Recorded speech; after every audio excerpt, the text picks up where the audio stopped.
I'm Corey. We're here again at the Learning House, and joining me today is Dan Millete. Dan, we have had a ton of fun reviewing your books, seeing these new books that you have shared with us. And you're here today to tell me about these novels that you've written. My first question about the Adventures of the Misfit series is this really about your family? Look, Corey, there's a disclaimer. It says this book is a work of fiction. Characters are fictional. Events are fictional. Saska River is fictional. The author does not have time for petty fictional assertions claiming otherwise. I didn't tell you this. I will let you in on a secret. It's about me and my family, specifically growing up. Yes, I am Joey Storthoaks, age 11. I see. You cracked the code. I know it was not obvious at all, but you did it. Congratulations. I had a ton of fun reading the first book. I'm going camping soon. I'm going to be reading some more books while we're gone, and they're just fun and quirky and silly. Tell me, besides your own personal adventures, what inspired you to write this series? Well, it's actually my second series. My first series is called Disconnect, and I'll just back up to that one first. Following COVID lockdowns, I'm a teacher, by the way, elementary school teacher. I know, writing about homeschoolers, but it makes sense. Just wait. But following COVID lockdowns, I came back to school, and most of my class was just hopelessly addicted to the internet, unfortunately, like playing video games till 3 a.m. One girl would YouTube, she said 7 hours every day after school. Like it was horrible. So I wanted to write a novel for a while. So my first novel is called Disconnected, and it's this quick story about the internet dying and a young boy having to deal with that, and then his town falling apart, and then he has to learn from the old ways to recover himself and his town. And Disconnected was a lot of fun, and I did a sequel on it, and it got a lot of interest. But then I started getting known as this disconnected author. Like, I'm all about internet bad and just only do things the old ways. And even if I ran like a Facebook ad about Disconnected, like, oh, you're on the internet, you're advertising with the internet. And I just like, yeah, you got me. I should be going door to door and selling my book that way. Yeah, for sure. So it was just, I could have gone down that path. I just didn't want to. I didn't want to write and force something that wasn't quite me. I wanted to write something a little more personal, meaningful to me.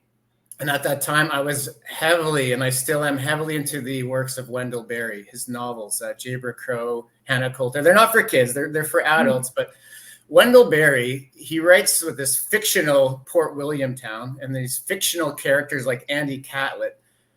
Andy Catlett is Wendell Berry. We all know it. We know what's going on. And the stories are hilarious. They sure pack a punch with a solid message. I just love his book so much. He's my favorite author. And sounds a lot like Stephen Leacock. When I read that's right. I can walk down the street that I recognize and know what he's talking about. You know it, hey? Yeah. Well, I'm just reading Wendell Berry. I'm like, I got all these stories from small town Saskatchewan, growing up in a large family, homeschooled. And I want to be Wendell Berry. Be honest. I want to be Wendell Berry. I'll never be him. I'm not worthy to be in the same sentence as him, but I want to write Wendell Berry for kids is kind of what I want to do. Awesome. So I create this fictional Saska River, Saskatchewan, small, quirky characters like you wouldn't believe, like clean-shaven guy named Mustache, a moose that wanders all around town. My wife and our kids, we were out walking last month. We saw the same darn moose 5 times. Like, he's just in our way at this point. Green truck guy driving down Main Street. Yeah, I remember. Yeah, the truth is stranger than fiction. It's amazing, and I just wanted to write about that. So there's Adventures of the Misfit series. These really ring true of my small town experience, and they're intermingling with these goofy ideas that were planted in my head by Stephen Leacock as well. It's so funny with the whole Mariposa, and it's so fun. I'm glad you can identify with that. I wonder, I don't know if you know the show Corner Gas. It's a Saskatchewan series from years ago, and the main guy is actually from my town here. And we laugh at ourselves, small town living. It's hilarious. The characters, like, And then I went to school at University in Hamilton, Ontario, and I met some people. Oh, I love that show. You got to tell me, is that really life in small town Saskatchewan? I'm like, yeah, sure. Oh, you guys are hick and this and that, like kind of looking down on us. So I was a little nervous that people would be looking down on Yeah, the adventures. but they're of watching the Misfit. show because they want to be like. That's right. Yeah. But I stuck with it. It's just been loads of fun, really inspiring as an author as well to do that. That's super fun. I love that window into the quirky life of like, I could tell you so many stories, but not as well as you're telling them. I could tell you so many stories about my own small town life, growing up in this little town where everybody knew me, everybody knew my mom, everybody knew my grandparents, everybody, and we had all of those. You know, we'd wander through somebody's yard because that's what we did, and and then some lady would chase us off. Why are you on my yard? Yeah, I could do this. Yeah, tons of fun. Yeah. That's really neat. So when you're writing this, I love it that you're bringing it to a young person's audience, though. Who are you specifically writing to? Do you have an audience? Do you have somebody in your mind that that this is the story for them? Mm-hmm. Well, I've taught mostly grade 5 for the last 12 years. My wife says I think like an 11-year-old. So it really flowed naturally. I'm around that age group all the time, like 9, 10, 11-year-olds. I know them so well. They know me so well. It's like I actually start thinking like them. So when it came time to writing a series, that was my intended, 9, 10, 11. It can go younger. It can definitely go older.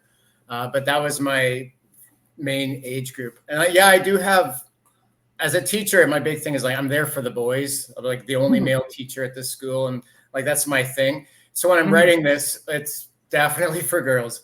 But at the back of my mind, I'm thinking of the boys who maybe don't want to read as much, or it's not cool, or they're so busy being outside. That's great. But there's sometimes it's a rainy day, you sit down and read a book. And I'm thinking about those boys as well. Yeah. So to answer your question, 9, 10, 11, definitely higher than that. Yeah, I just really know that age group very well.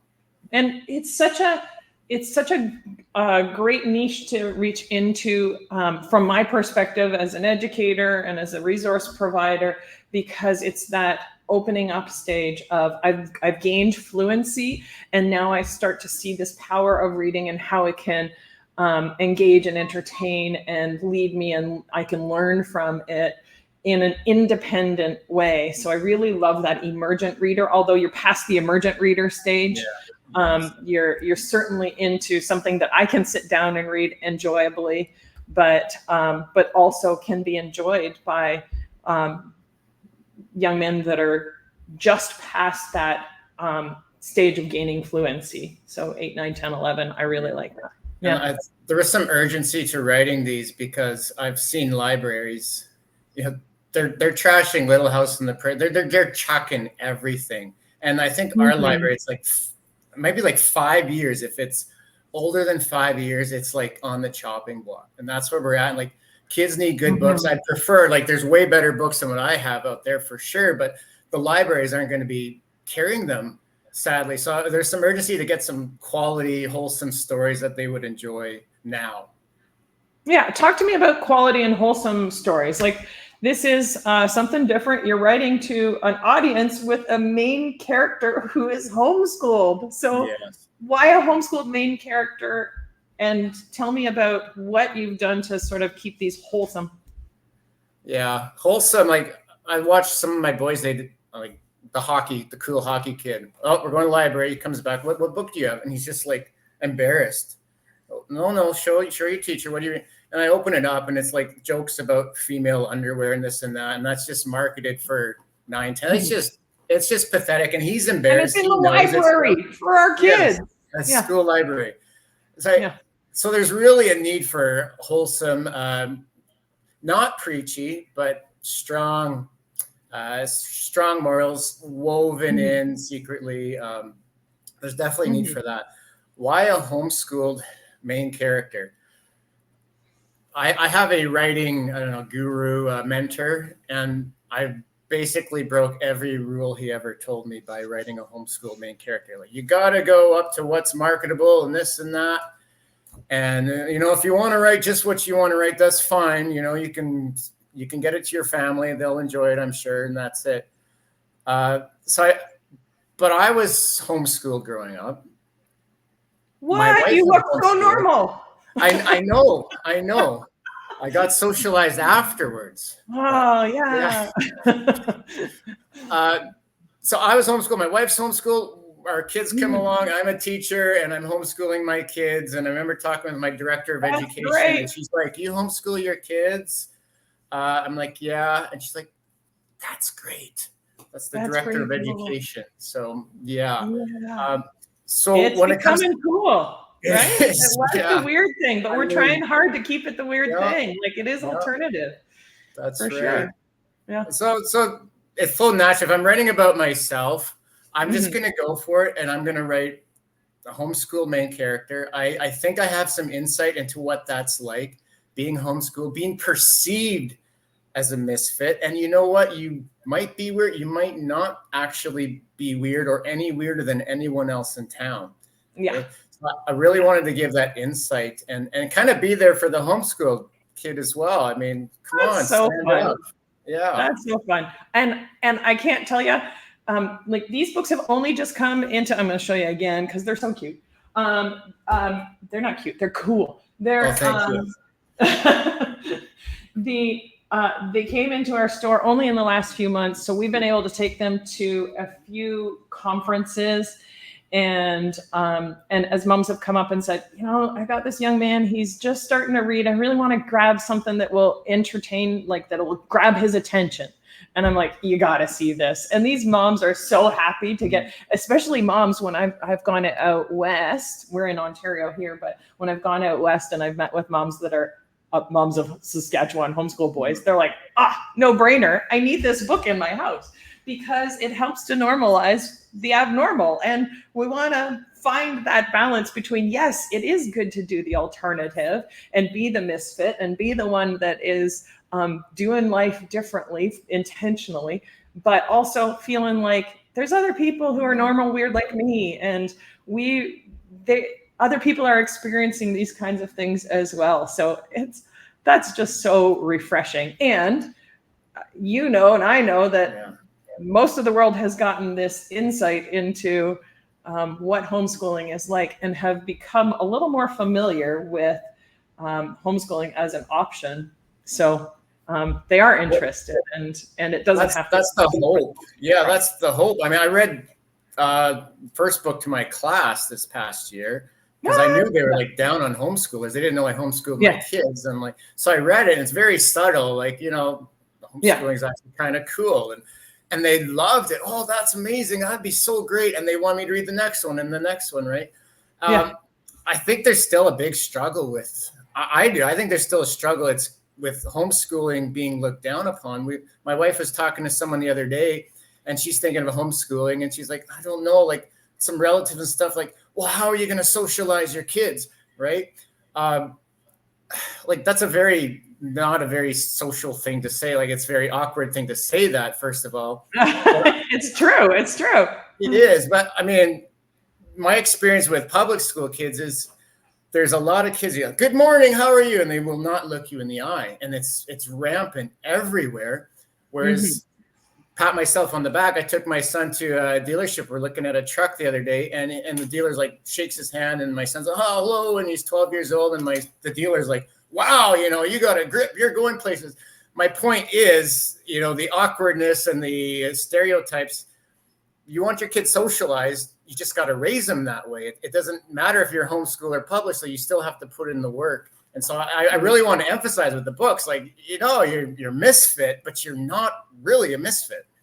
And that's something that we talk through here at the store so often with families. I do one-on-one consultations, we do Q&As, we do courses, we do so many things just to make sure that homeschooling is approachable for new families who've not been, in your situation where you were raised homeschooled, your wife was raised homeschooled, like, you've got the culture all around you.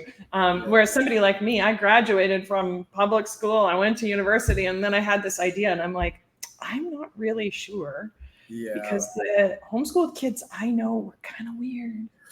And then I realized, actually, it's the kind of weird that I might want my kids to have. It's a cool weird.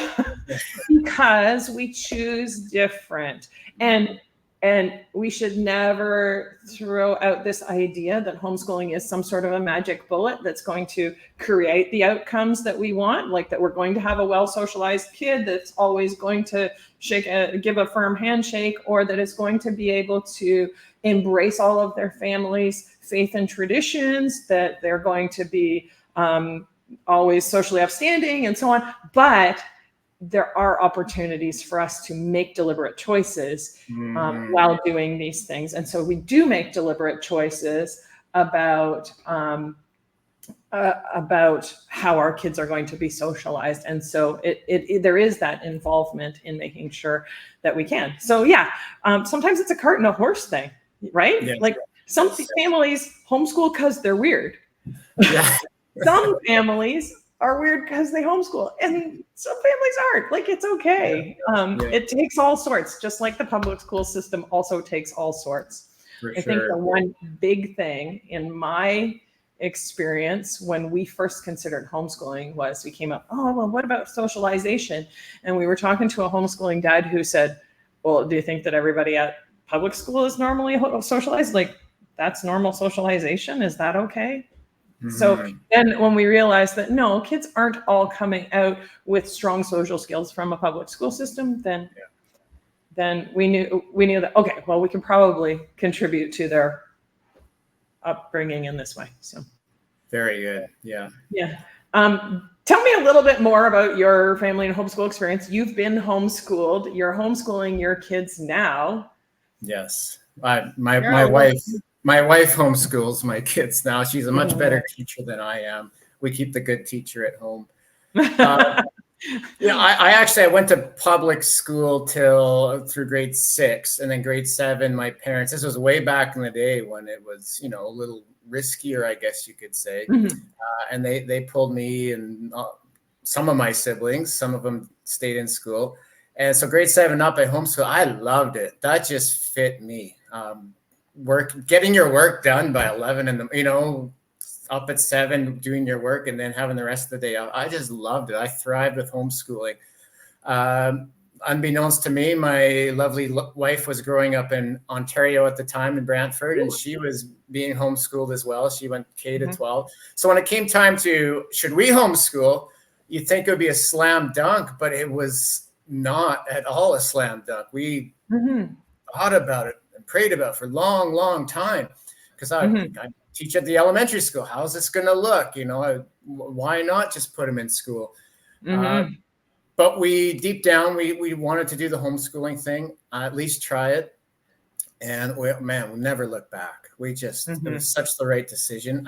I'm not the one homeschooling all day. Like my wife, she's a saint for doing what she does. I'm sure it's very stressful.